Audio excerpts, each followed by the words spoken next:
Hi everyone, welcome back to the channel. I hope you are doing absolutely great. In today's video, I will show you how to use the reset button on Goodman AC and will it solve your cooling issues.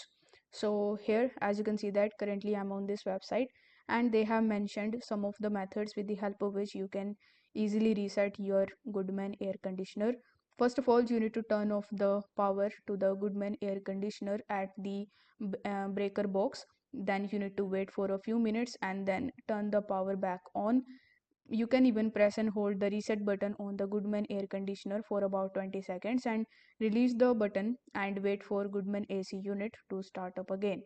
So this is the method of resetting your uh, Goodman AC.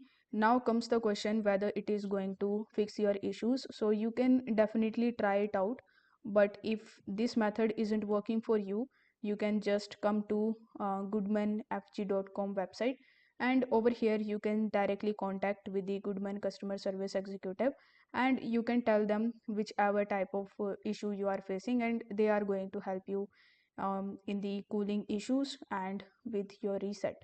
If this video helped you out, don't forget to like the video and subscribe to the channel. Thank you so much for watching.